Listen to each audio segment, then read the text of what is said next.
আসসালামু আলাইকুম রহমতুল্লাহ। তোমাদের মাঝে 2024 সালের ক্যাডেট কলেজ ভর্তি পরীক্ষার গণিত প্রশ্নের সমাধান নিয়ে হাজির হলাম। দেখো, ক্যাডেট কলেজ ভর্তি পরীক্ষার ইতিহাসে তিনটা চেঞ্জ পরিলক্ষিত হয়। একটা হলো 2018 সালের পরে 2019 সালে, এরপরে হলো 2023 সালে এসে দেখা গেল যে তারা প্রশ্নপত্র খুব সহজ করেছেন।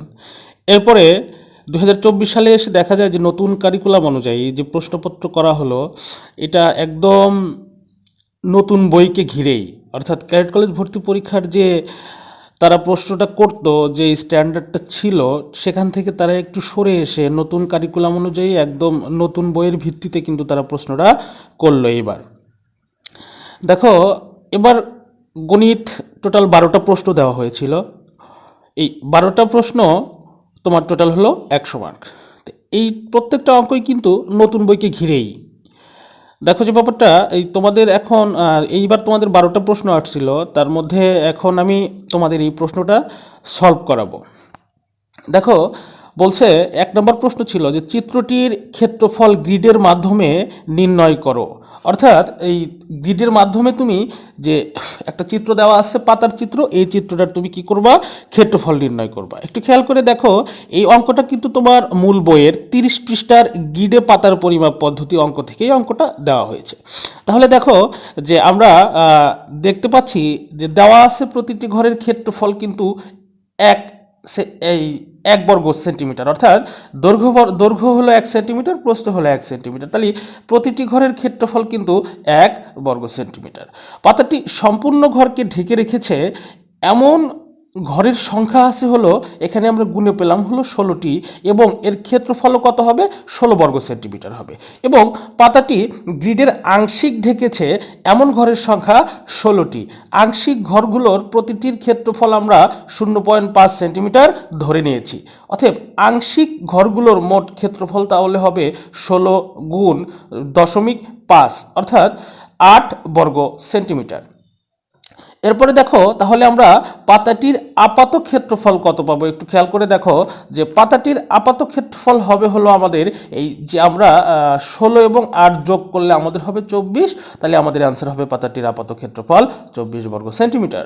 এরপরে 2 নম্বরটা একটু খেয়াল করে দেখো। 2 নম্বরটা প্রশ্ন এরকম ছিল যে এই সংখ্যাগুলো দেওয়া হয়েছে, দিয়ে বলছে যে এগুলো সংখ্যা রেখায় স্থাপন করে মধ্যক নির্ণয় করো।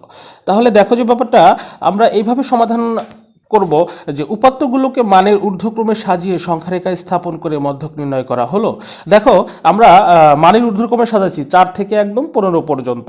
এখন দেখো যে ব্যাপারটা, মধ্যক নির্ণয়ের সূত্র হলো, এইখানে কিন্তু দেখতে পাচ্ছি আমরা যে বর্ণিত উপাত্তগুলো কিন্তু আমাদের হলো বিজোড় সংখ্যায় আছে। তাহলে বিজোড় সংখ্যায় যদি থাকে তাহলে ঠিক মাঝেরটাই হবে হলো আমাদের মধ্যক। তাহলে আমাদের নির্ণয় মধ্যক হবে 8।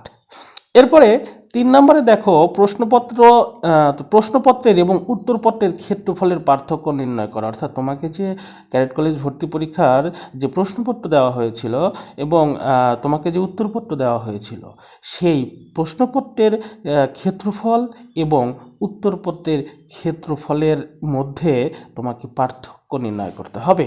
তাহলে দেখো যে ব্যাপারটা আমরা পার্থক্যটা এভাবে করব যে আমাকে দেওয়া প্রশ্নপত্রের প্রথম পৃষ্ঠার দৈর্ঘ্য 18 সেন্টিমিটার এবং প্রস্থ হলো 15 সেন্টিমিটার। উত্তরপত্রের প্রথম পৃষ্ঠার দৈর্ঘ্য হলো 24 সেন্টিমিটার এবং প্রস্থ হলো 18 সেন্টিমিটার। তাহলে প্রশ্নপত্রের ক্ষেত্রফল কত পাবো, দৈর্ঘ্য গুণ প্রস্থ করব। এরপরে উত্তরপত্রের ক্ষেত্রফল দৈর্ঘ্য গুণ প্রস্থ করব। তাহলে পার্থক্য হবে 162 সেন্টিমিটার। এরপরে 4 নম্বর প্রশ্নটা দেখো এরকম ছিল যে এই অঙ্কটা কিন্তু তোমাদের সূত্র বুঝি অধ্যায় থেকে দেওয়া হয়েছে। অঙ্কটা হলো একটা প্যাটার্নের অঙ্ক দিয়েছে। একটু খেয়াল করে দেখো, প্রথমে আছে হলো 1, এরপরে আছে 4, এরপরে আছে 9। আমরা কিন্তু যে এই একটু খেয়াল করলে দেখতে পারবো 1-এর উপর স্কোয়ার করলে 1ই হয়, 2-এর উপর স্কোয়ার করলে 4 হয়, এবং 3-এর উপর স্কোয়ার করলে আমাদের হবে 9। এভাবে আমি যদি আমাকে বলছে ষষ্ঠ চিত্রটি অঙ্কন করো, তাহলে আমি যদি 6-এর উপর স্কোয়ার করি তাহলে আমি পাবো হলো 36 পাবো। তাহলে এবার দেখো যে ব্যাপারটা, তাহলে 36, তাহলে 6টা বর্গ হবে, 6টা বর্গের ঘর হবে। তাহলে নিম্ন ষষ্ঠ চিত্রটি অঙ্কন করা হলো, এই হলো তোমাদের ষষ্ঠ চিত্র। এরপরে খ নম্বর বলছে ষষ্ঠ চিত্রটিতে টাইলস লাগলো কতটি। দেখো যে ব্যাপারটা এখানে কিন্তু আমরা দেখতে পাচ্ছি যে টোটাল টাইলস লেগেছে হলো 36টি, তাহলে ষষ্ঠ চিত্রটিতে টাইলস লাগলো 36টি। এরপরে আমাদের দেখো এখানে বলা হয়েছে, একটু খেয়াল করে দেখো, আমাদের কিন্তু বলেছে তারা যে প্রথম থেকে ষষ্ঠ চিত্র পর্যন্ত মোট কতটি টাইলস লাগলো। অর্থাৎ আমি যদি এক নাম্বার চিত্র থেকে শুরু করে এরকম 6 নাম্বার চিত্র পর্যন্ত যদি টাইলস বসাতে চাই, তাহলে আমার টোটাল কতগুলা টাইলস লাগবে। এক্ষেত্রে আমরা একটা ফর্মুলা ইউজ করব। ফর্মুলাটা হলো, আমরা জানি কোনো ধারার ক্রমিক অনুযায়ী যদি চলতে থাকে, তাহলে তাহার মানে যে কোনো একটা ক্রম অনুযায়ী যদি চলতে থাকে, তাহলে তার প্রথম পদ, শেষ পদ, পদ সংখ্যা, এই 3টা জিনিস জানা থাকলেই কিন্তু আমরা তার সমষ্টি বের করতে পারবো। তাহলে এখানে আমরা দেখতে পারতেছি প্রথম পদ আছে হলো 1, শেষ পদ আছে হলো 36 এবং পদ সংখ্যা আছে হলো 6। তাহলে আমরা ফর্মুলাটা বসিয়ে দিই যে মোট টাইলস লাগবে, দেখো যে ব্যাপারটা, মোট টাইলস লাগবে হলো আমাদের এই প্রথম পদ যোগ শেষ পদ ডিভাইডেড 2 গুণ 6, তাহলে আমাদের 111টি। এরপরে 5 নম্বরটা দেখো যে তোমাদের এই পাজলের অঙ্কটা 5 নম্বরে দিয়েছে যে নিচের বাক্সটির গোপন নাম্বার কত। এখানে বলছে যে প্রথম সারিতে বলছে যে 6, 8, 2 একটি অঙ্ক সঠিক এবং বলছে যে একটি অঙ্ক সঠিক এবং অঙ্কটি সঠিক স্থানে আছে। অর্থাৎ এই 6, 8, 2 এই 3টা সংখ্যার মধ্যে যে কোনো একটা সংখ্যা সঠিক এবং সেই অঙ্কটা সঠিক স্থানে আছে। আচ্ছা, এরপরে 2 নম্বর দেখো বলা হয়েছে যে একটি অঙ্ক সঠিক কিন্তু অঙ্কটি ভুল স্থানে আছে। তাহলে এর মধ্যে যে কোনো একটা সঠিক কিন্তু অঙ্কটা ভুল স্থানে আছে। আচ্ছা, এইভাবে কিছু শর্ত তোমাকে দিয়েছে। আমাদের এখানে খুব গুরুত্বপূর্ণ তথ্য হলো যে এই ঘরটা বলছে যে কোনো অঙ্কই সঠিক নয়। অর্থাৎ 7, 3, 8, তাহলে এই টোটাল ঘরগুলোর মধ্যে যেখানে 7, 3, 8 আছে সেগুলো আমরা বাদ দিয়ে দেব। তাহলে এটা বাদ, এটাও বাদ, 7, 8 আমাদের কি হলো, বাদ হয়ে গেল। তাহলে এখান থেকে 8 বাদ, এখান থেকে আমাদের 7, 8 বাদ, এখান থেকেও বাদ দিয়ে দিলাম। আচ্ছা, এরপরে আমরা একটু খেয়াল করে দেখি যে আমাদের এখন বলছে যে একটি অঙ্ক সঠিক এবং অঙ্কটি সঠিক স্থানে আছে। এরপরে এখানে বলছে যে একটি অঙ্ক সঠিক কিন্তু অঙ্কটি ভুল স্থানে আছে। আচ্ছা, আমরা এইখান থেকে একটু খেয়াল করে দেখি অঙ্কটা ভুল স্থানে আছে, তাহলে উপরেরটা যদি একটি অঙ্ক সঠিক এবং অঙ্কটি সঠিক স্থানে আছে, তাহলে কিন্তু আমাদের অ্যান্সারটা 2 হচ্ছে। কারণ এখানে আবার যদি 6 খেয়াল করে দেখি, তাহলে এই পাশে দুই পাশেই কিন্তু একই পাশে 6 আছে, কিন্তু এখানে বলা হচ্ছে সেটা ভুল স্থানে আছে, তার মানে এটাও আমাদের ভুল স্থানে আছে। তাহলে আমাদের সঠিক পেলাম হলো 2। এরপরে বলছে যে একটি অঙ্ক সঠিক কিন্তু অঙ্কটি ভুল স্থানে আছে, তাহলে 6 তো আমাদের আগেই বাদ হয়ে গেল, তাহলে আমাদের থাকে 1 আর 4 এবং এগুলো কি ভুল স্থানে আছে। তাহলে এই 4 যাবে হলো এই ঘরে, 4 যাবে হলো একের ঘরে এবং এই 4 যাবে 1-এর ঘরে এবং 1 যাবে হলো 4-এর ঘরে। তাহলে আমরা মাঝের ঘরে পাবো 4। তাহলে প্রথমে আমরা 2 পেয়েছি, এরপরে 4 পাইলাম। এখন বলতেছে 2টি অঙ্ক সঠিক। আমরা কিন্তু এই 6টা কিন্তু আগেই বাদ দিয়ে দিয়েছি যে এখান থেকে। তাহলে বলছে 2টি অঙ্ক সঠিক কিন্তু অঙ্কগুলো ভুল স্থানে আছে। তাহলে ভুল স্থানে থাকলে আসলে কোনটা কোথায় যাবে? 0 যাবে হলো এই পাশে আর 2 যাবে এই পাশে। আচ্ছা, অর্থাৎ এক কথায় আমি 0 এই পাশে দেবো, 2 তো আমি আগে বসাইছি, তাহলে 0 আমার যাবে হলো এখানে। তাহলে আমাদের সঠিক অ্যান্সার হবে 0, 4, 2। এরপরে আমাদের 6 নম্বরে হলো একটা রেখাচিত্র দিয়ে আমাদের বলা হলো যে কোন ওভারে সবচেয়ে বেশি রান দিয়েছে, ওভার প্রতি গড় রান কত এবং রানগুলোর মধ্যক নির্ণয় করো। তাহলে একটু খেয়াল করে যদি আমরা দেখি যে দেখব 10ম ওভারে সবচেয়ে বেশি 12 রান দিয়েছে। আচ্ছা, 10ম, এখানে আমাদের এই লেখচিত্রের সবচেয়ে উঁচু স্তরে আছে হলো এই ঘরটা। তাহলে এই ঘরটা হলো 10ম ওভারের এবং এখানে আমরা রান দেখতে পাচ্ছি হলো 12। তাহলে আমাদের 10ম ওভারে সবচেয়ে বেশি 12 রান দিয়েছে। এরপরে খ নম্বর বলছে ওভার প্রতি গড় রান কত। তাহলে আমার ওভার আছে হলো টোটাল 10টা আর আমার মোট রান আছে হলো এই 1 থেকে শুরু করে 14 পর্যন্ত। তাহলে আমরা লিখলাম মোট রান সবগুলো যোগ করলাম, যোগ করে আমরা কত পাইছি? 115। 5, তাহলে মোট ওভার দেওয়া আছে 10, তাহলে ওভার প্রতি গড় রান আমাদের কত হবে? 105কে আমরা 10 দিয়ে ভাগ করলে পাবো 10.5 রান। এরপরে গ নম্বরে বলছে যে নিম্নে রানগুলোর মধ্যক নির্ণয় করা হলো। তাহলে আমরা দেওয়া আছে উপাত্তগুলো, সেটা লিখলাম। আর এই উপাত্তগুলো লেখার পর আমরা দেখতে পারতেছি যে উপাত্তগুলো একটি জোড় সংখ্যায় আছে। হ্যাঁ, অতএব নির্ণয় মধ্যক তাহলে আমরা কত লিখব? আমরা এখান থেকে এই ঠিক মাঝে পাবো হলো 7 এবং 8, তাহলে এই দুইটাকে যোগ করে আমরা 2 দিয়ে ভাগ করলে আমরা পাবো 7.5। এটাই হলো এই অঙ্কের মধ্যক। আচ্ছা, এরপরে 7 নম্বর 144 পৃষ্ঠার 4 নম্বর অঙ্কটা তারা দিয়েছে এরকম যে এটা ছিল হলো একটা মানবদেহ। এই মানবদেহ যেখানে বলা ছিল যে আমাদের মাথার হাড়ের সংখ্যা ছিল 29টি, মস্তিষ্কের ভর আমাদের মোট ভরের 1/45 অংশ, পানির পরিমাণ আমাদের শরীরের মোট ভরের প্রায় 2/3 অংশ।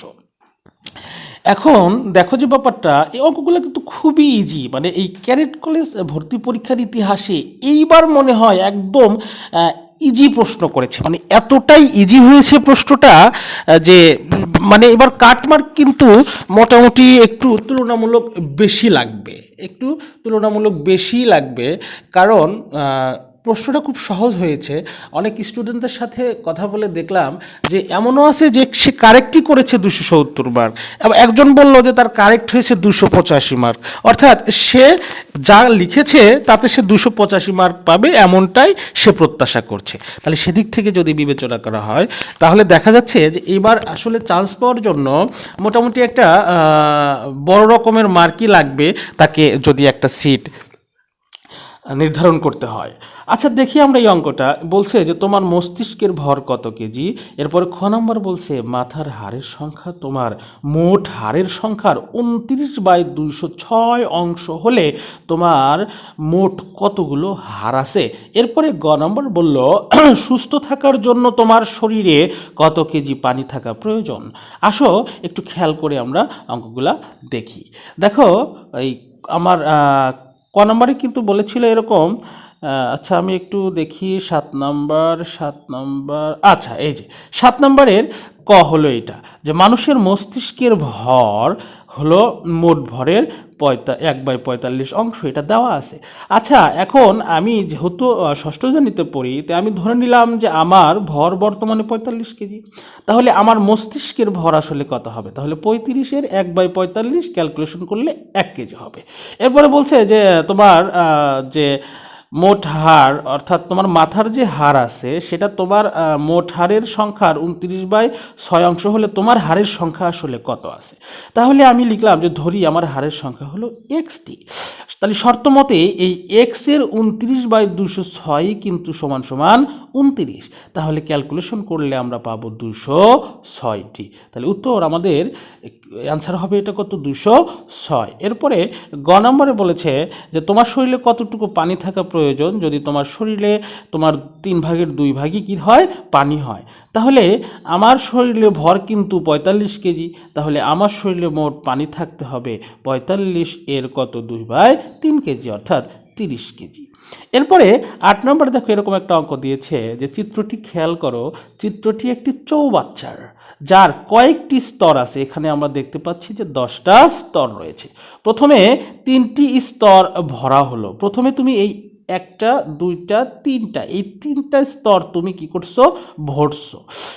আবার 2টি স্তর ভরা হলো, আবার আরও 2টা স্তর ভরলা, তাহলে তুমি টোটাল 5টা স্তর কিন্তু তুমি ভরে ফেলছো। এরপর ওজন কি হয়ে গেছে? বেশি হয়ে গেছে। এখন বেশি হয় 3 স্তরের পানি ফেলে দেওয়া হলো। এখন শতকরা কত অংশ পূর্ণ আছে? দেখো যে ব্যাপারটা, চৌবাচ্চাটার স্তর আছে কিন্তু হলো 10টি, মোট ভরা হলো তুমি প্রথমে 3 ভরেছিল, এরপরে 2 ভরলা, তাহলে টোটাল 5 স্তর ভরে ফেললা, কিন্তু ওজন বেশি হয়, পানি ফেলে দেওয়ার পর তোমার অবশিষ্ট রইল 2 স্তর।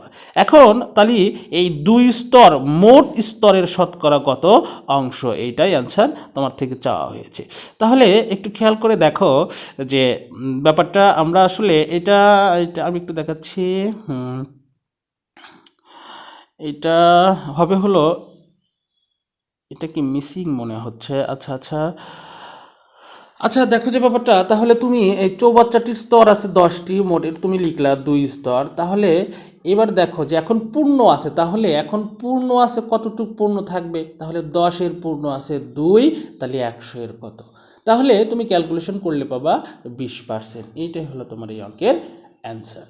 এখন 9 নম্বরে হলো তোমাকে তোমার মৌলিক উৎপাদকের গাছ, এখান থেকে লসাগু থেকে একটা অঙ্ক তোমাকে দেওয়া হয়েছে যে ওই একটি লোকাল বাস সার্ভিসে 2 রকম বাস ছিল, ওই অঙ্কটাই দেওয়া হয়েছে। বলা হয়েছে একটি লোকাল বাস সার্ভিসে 2 রকম বাস রয়েছে যেগুলো সকাল 8টা থেকে একসাথে যাত্রা শুরু করলো।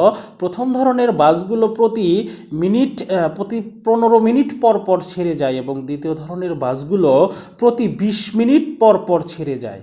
কোনো একটি দিনে সকাল 8টা থেকে 11টার মধ্যে প্রথম ও দ্বিতীয় 2 ধরনের বাসই একই সাথে বা একই সময়ে কতবার ছেড়ে যাবে, এটা হলো তোমার অঙ্ক।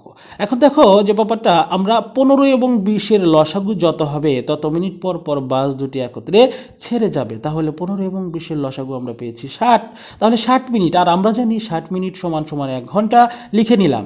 তাহলে সকাল 8টা থেকে 11টার মধ্যে বাস দুটি একই সাথে বা একই সময়ে ছেড়ে যাবে। 11 থেকে 8 বাদ দিলে হবে আমাদের 3 বার, তাহলে আমাদের সঠিক অ্যান্সার হবে 3 বার। এরপরে 10 নম্বরটা দেখো যে বলছে যে একটি, এটা হলো তোমার ত্রিমাত্রিক বস্তুর গল্প।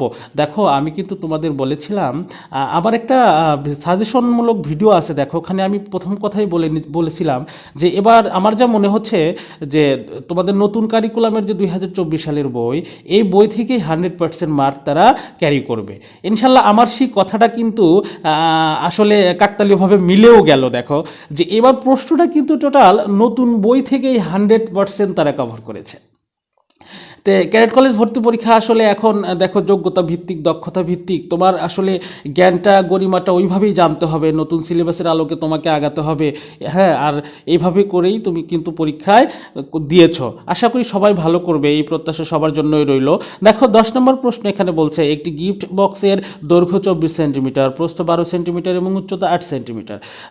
এই বক্সটিকে রঙিন কাগজ দিয়ে মোড়াতে কমপক্ষে কী পরিমাণ কাগজ লাগবে? দেখো তাহলে আমাদের দেওয়া আছে বক্সটির দৈর্ঘ্য 24 সেন্টিমিটার, বক্সটির প্রস্থ হলো 12 সেন্টিমিটার এবং উচ্চতা হলো 8 সেন্টিমিটার। যেহেতু দেখো যে বক্সটির 3টি মাত্রায় ভিন্ন ভিন্ন, সেহেতু বক্সটি আয়তাকার ঘনবস্তু। তাহলে বক্সটির ক্ষেত্রফল হবে, আমরা আয়তাকার ঘনবস্তু সূত্র জানি 2 ইন্টু দৈর্ঘ্য গুণ প্রস্থ, প্রস্থ গুণ উচ্চতা এবং উচ্চতা গুণ দৈর্ঘ্য। তাহলে আমরা পাবো হলো 1152 ঘন সেন্টিমিটার। তাহলে বাক্সটিকে রঙিন কাগজ দিয়ে মোড়াতে আমাদের 1152 ঘন সেন্টিমিটার কাগজ প্রয়োজন হবে। ধন্যবাদ সবাইকে। আর ক্যাডেট কলেজ ভর্তি পরীক্ষায় এবার গণিত প্রশ্ন এসেছিল হলো 12টা, তবে আমার ছাত্রদের থেকে যতটুকু কালেক্ট করতে পারলাম, অর্থাৎ 10টা পর্যন্ত কালেক্ট করতে পারলাম, আর 2টা মনে নাই। হ্যাঁ, তা আর 2টা আমি পাওয়া মাত্রই অবশ্যই আমার চ্যানেলে দিয়ে দেব। আর তোমরা এই ভিডিওগুলো পেতে অবশ্যই লাইক সাবস্ক্রাইব করে রাখবা এবং বন্ধুদের মাঝে শেয়ার করে দেবা, হ্যাঁ, যাতে করে তারা উপকৃত হয় তোমার মতোই। আচ্ছা, সবাই ভালো থাকো, আল্লাহ হাফেজ।